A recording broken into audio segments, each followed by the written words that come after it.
Well, just got back from Star Wars, Rise of Skywalker. I don't know. It was a good movie. Wasn't the best movie. It was a good movie, though. I mean, it definitely doesn't wrap up all nine movies. It does give a decent ending to 7, 8, and 9. But, man, yeah, it's just, as an actual, to say that this is the end of the Skywalker saga just kind of feels a little bit hollow. Kind of feels like you're taking something away from the sacrifice at the end of the last film. Well, the end of the real end of the Skywalker saga, Return of the Jedi, or wow, the yeah, Return of the Jedi. Um, I don't know. I guess I'm just gonna go on and start talking about like what I liked about it, and then I'll talk about like what I didn't like about it. There's no particular order, just kind of like whatever pops into my head. Um, I like that they did the ghost voices at the end there. I like that Ahsoka was in there, um, Mace Windu, as well as a few others, Yoda, Obi-Wan. Um, but I wish we would have actually seen them. I wish we would have seen them in the flesh, especially Anakin. Like, I wish Anakin or Luke would have had something to do physically there with Palpatine. Like, maybe while she was deflecting the lightning back, like, that's they stepped in and they were behind her and you saw them helping her push forward or something. I don't know. Um, I liked Palpatine being like all OP and doing the giant lightning thing and disrupting, pretty much taking out the whole fleet. But then I thought it was kind of lame though that she was able to deflect it back after he just showed that he could do that. Then like I don't know, that just seemed kind of lame. And what was up with all those Sith in that room? Like they never used the Sith or explained like were they actually there? Were they just part of Palpatine? Were they like what were they? Did they all die when he died? Because it looked like a bunch of them did die. And if they were like actual like Sith ghosts, then that was a missed opportunity as well. Because how cool would it have been to see people like Count Dooku's face again, or General Grievous, even just anybody from the past. Maul. Well, I guess Maul's still alive somehow in the universe. Uh, I really liked how they retconned some of the problems with the Last Jedi and even the Force Awakens. Everyone was complaining about how weak and wimpy the lightsabers were, and they weren't beheading people or cutting people or showing any real wounds. And the wounds were so realistic in this one. He practically cut a guy in half right in the beginning. Then he took his arm off, and then later on, when they find out that the one guy was helping him with the infiltrator, then they behead him and throw it on the table. And like Kylo Ren gets when he gets stabbed, it actually shows the wound healing. Like that was it was a nice take back to the old originals, like with A New Hope, where you'd see the burnt corpses and stuff, and not to be all gore-tastic or anything, but I think that kind of stuff adds an element of realism because Star Wars isn't just for kids; it's for everybody. Um,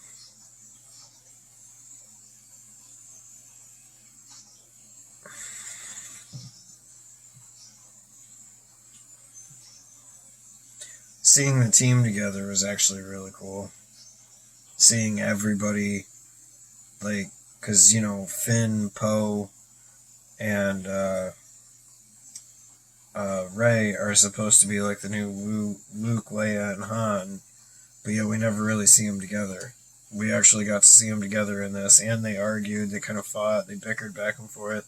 They had a fun dynamic. I wish we would have seen that through the whole series, but unfortunately, they were always running off doing weird, opposite things to each other that really didn't make any sense.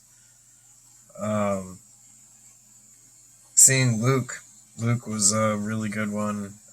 Seeing how happy his characteristics kind of turned, and they kind of made fun of how, Ryan Johnson just he threw his father's lightsaber behind him instead of like emoting and falling down to his knees. And I mean, that lightsaber has so much history to him. I couldn't believe when I saw Luke do that. And then the way that he treated Rey and just all that fear and anger. He seemed like dark side Luke more than anything. But he even admits in this that it was a mistake, and he, kind of apologizes. Says I was wrong. I wish they would have elaborated a little bit more on that and had some more Luke moments to show a more kind-hearted, a real Jedi Master Luke, man. That's what everybody really wanted. We all just wanted to see Jedi Master Luke. I don't know. I really didn't like Palpatine's death. I thought that was fucking lame. Like, you've got this dude who's super OP, takes over this whole thing, and then with the little force lightning, and it shines back on him. Like, how many times does that happen to him at this point? I mean, it already happened with Mace Windu. You'd think that he would know some defensive tactic against that, or he would be stronger. I mean, I get it. I've got all the Sith, and I've got all the Jedi, and I don't know. I didn't like that. I felt like Palpatine. Like, I get it. He's the big bad guy. He's got to die, but it felt like a cop-out. It really did. It was just so quick. Happened so quick. You've got all this build-up, and the ending after that was even worse. You get Rey standing there in the Tatooine desert sun saying, "I'm Rey Skywalker." Like, she just self-identifies as a Skywalker or something. Like, you can't just say, "I'm a Skywalker," and then bam, you're a Skywalker. I mean, Ahsoka should be a Skywalker if that's the case. I don't know. I mean, like, I hope we revisit that and we actually get Luke and Leia's lightsaber back out of the sand somehow as well, because, man, like, Rey just buried that. Why would she do that? Like, I know we're not going to see her again in another Star Wars movie, at least I don't think so, but what if she ran off, gets into a battle, and destroys her lightsaber and needs more parts? What's she going to do now? Go back there and start digging through the sand? Bring a bunch of droids to start digging holes? Like, that was just dumb. It was nice seeing her actually going through training. Like, actually, it was nice seeing Leia go through training too, to know that Leia was a real Jedi, Jedi Master at a certain point. But she kind of stopped because she saw her future and was afraid of Ben or something. But I don't know. I feel like if Leia would have stuck with her training, maybe Ben wouldn't have been led down the dark side so soon, so quick.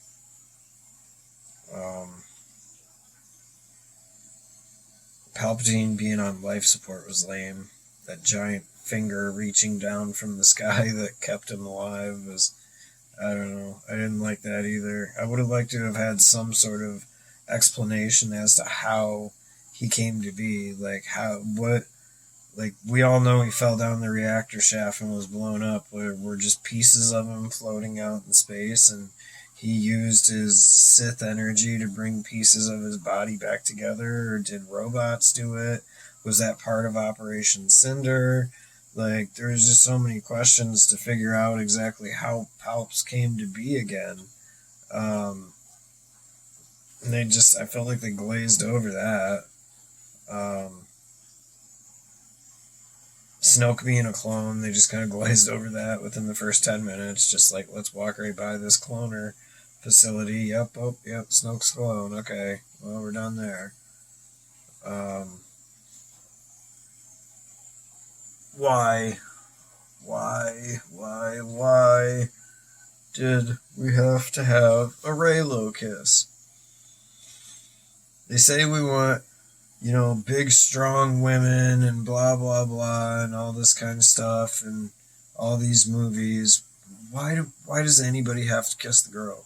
Why can't we just have a movie with a strong female character and just have that be it? Why did they lead on to all this stuff with Finn saying, I have to tell you something, which we all know he was trying to say I love you, but they never get to it, even though they bring it up several times. I don't know. It was weird, man. Oh, speaking of weird, there was this weird slug thing that was in the Millennium Falcon in the beginning of the show, but then later on, the slugs, like nobody, they said the slug's name right then in the beginning, but they never explained who he is, why he's there. He just kind of shows up out of nowhere, and then he ends up going. He's there in several different scenes throughout the movie in the background, just with the group, like he's one of the rebel fighters. He's even there in the end when they're all celebrating, and it's strange. It's kind of like, wow. I don't know. They make it seem like he was part of the team in one of those weird fan edits, and they ended up cutting him out so that they could, like obviously everybody laughed and hated it. That was probably one of the edits where everyone walked out. Man, it would be great to see like the Blu-rays when the Blu-ray comes out, if they included every single edit that they had in the film, so that we'd get the Bob Iger cut, the Kathleen Kennedy cut, the JJ cut, and the George Lucas cut. And I believe what we saw in theaters was a mixture of the JJ and the Bob Iger cuts that were kind of spliced together to make one coherent story. But yeah, it'd be really interesting to see what those original versions of the movie look like, because those are complete. They cut the film all the way together and they released it, and they had a bunch of people that hated it, except for the George Lucas one, and yeah, I don't know. Still feel weird about it though. Like, it wasn't that bad. Really wasn't. Like the comedy was like toned down, and it felt appropriate at the moments, except for that stupid "they fly now" part. That was just as annoying as it was in the commercials. I don't know though. I mean, I'm gonna go see it again. My dad took me to see episode 1 through 6 in the theater, so I've been repaying the favor, and we've been going and seeing 7, 8, and 9. This'll, I don't know, it'll be interesting, I guess. But yeah, I'm excited to see where Star Wars will go from here. I think Disney's happy to finally be able to free themselves from the constraints of the Skywalker story and what we all wanted to hear and see. The Mandalorian's great, and it has nothing to do with Boba Fett.